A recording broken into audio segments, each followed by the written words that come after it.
Welcome back, guys, to the Football Showdown. Today, talking about the Liverpool game, man. Disappointing, to be honest, embarrassing, even. It was tough. I wanted to try and get my reaction right after the game, but I tried uploading the video. It didn't really work. And then looking back at the video, it kind of was just a lot of incoherent thoughts because I was just so frustrated. I get it. The game doesn't really mean anything because we were already qualified through to the first stage, no, to the knockout rounds, and we had the first place spot already secured going into this game. So it didn't really matter. As you could tell by Klopp's reactions out on the sideline, it was just kind of go out there, don't get injured. But it's still disappointing because we've only lost to two Belgian teams now. One being Anderlecht, which respectable. They're one of the best. They are the best team historically wise in the Belgian first tier. So to lose to them is never a bad thing. I mean, if you are going to lose to one of them, losing to dog hair am I to Anderlecht isn't bad. So, but now adding Union Saint Gilles next to that is kind of tough. It's a tough pill to swallow, and a lot of these kids are mediocre, man. They're really poor. We had Luis Diaz's brother playing out as left back. I was so shocked. I legit thought it was Luis Diaz just making a deep run. And I see a number in the 40s. I'm like, who is this? I don't know his name, but he was garbage. He was bad. None of these players showed any quality. It's like when I run a Vanarama National League side and FM. It's bad.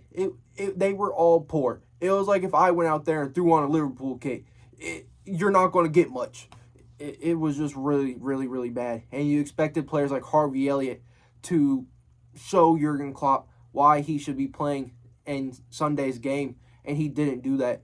The one thing about Harvey Elliott is I also think it's not really his fault because he is a right winger. He's not a center mid or even a right center mid. He's an attacker. He's a right winger. That's where he should be playing in games where Mo Salah isn't.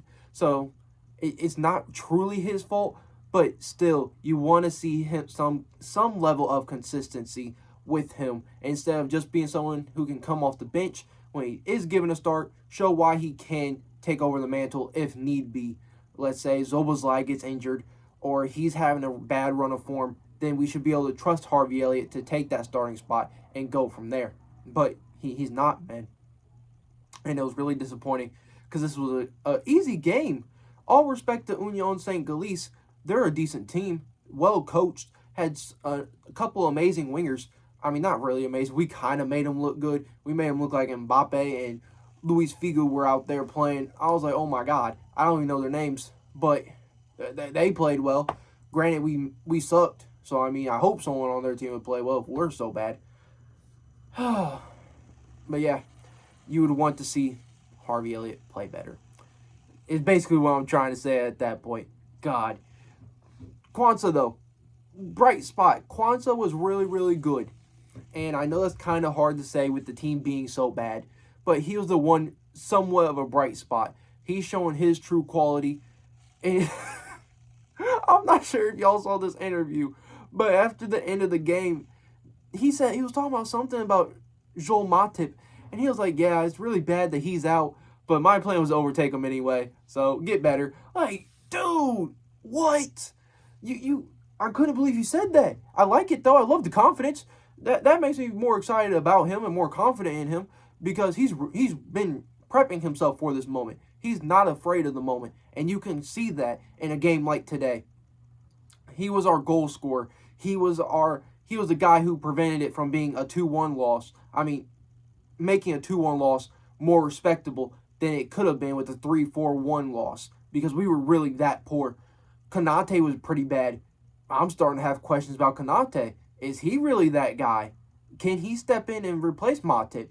Or do we need to look somewhere else? Because I love Kwanzaa, but he's not there yet. He's still very raw. He still has a lot of things to build until he's a completed player, and he's only 2021, so he has plenty of years to develop, and there is something there. But he can't. He can overtake Matip, sure, but he can't take over Konate and be in that starting spot right now. He's not that guy, even though he is really good, and he was the one I was really impressed with today. The only one I was impressed with. Actually, let's move on to Kelleher. He wasn't bad. He wasn't bad. His defense didn't help him either. So some of the shots that he faced and got scored on weren't really his fault. Made a good effort in the first save. It just happened to bounce right up into his feet. We see Allison make that save, and to compare him to Allison isn't fair on him, because Allison's one of the best in the world. You're not going to get that from your second string goalkeeper. So you like to see him make the efforts, not concede anything cheap, do all the fundamental things right. And that he did there. It was just unlucky that he couldn't get enough onto it to stop it from going back into the striker's feet. The second goal, you could ask him to do better. I would like him to do better. But at the same time, it was also a really well-placed shot. A lot of pace and power behind it. So can't really be too mad about that. But outside of those two, everyone else stinks. Get them off the team. They don't belong here. They're not Liverpool quality players. They are mediocre at best.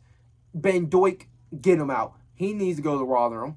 It's just tough. Honestly, if I'm going to give match ratings, I'd probably give Kwanzaa a 6 because he scored. I don't want to give him anything too high because we still lost. And it was a pretty embarrassing loss. But he gets a 6. Kelleher gets a 5. No. Because the average is 6, yeah. So, actually, we'll give Kelleher a 6. We'll give Kwanzaa a 6.5. And everyone else probably gets 3s. 3s and below. I'm not going to go into detail about who gets a 2 and a 1.5. No, they were all just bad. They don't deserve in detail depth. They suck.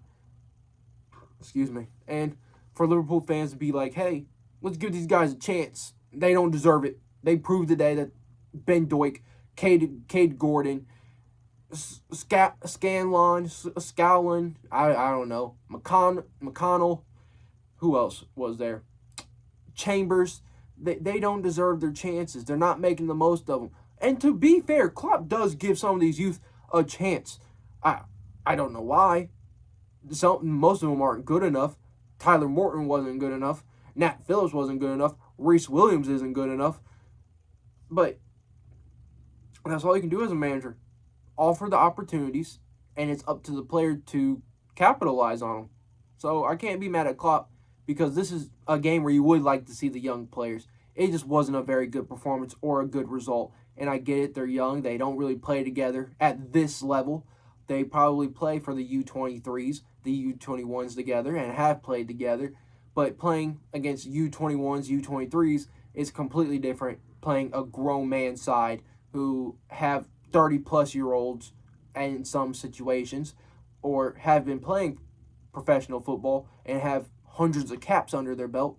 So it was just tough. It was just a really embarrassing day and an embarrassing result. But let's not get into anything crazy here. We're still probably going to beat Manchester United. Could still beat West Ham, depending on what kind of squad we put out there. Even a reserve squad, we should still be able to handle West Ham and go into the semifinal of the Carabao Cup. And then we have Arsenal, who I am confident that we can beat. But it will be tough. It won't be an easy game. I don't think we run around them in circles like we have in previous years. This will be a game where, it's 1-0, 2-1, 3-2, something pretty close. I'd be surprised if we won by more than one goal. If we got 2 goals, a 2-goal lead in one, I'd be pretty shocked. Because as much as I don't rate Arsenal, they're still a tough side to beat. They're just not a title-winning side, in my opinion. Let me know what you guys think about Liverpool's performance down below. Do you think it's as embarrassing as I'm making it sound? Or do you think it was just, young kids doing their thing? If you haven't, please like, share, comment, subscribe. I greatly appreciate it. Thank you once again for tuning in to the Football Showdown. See you in the next one.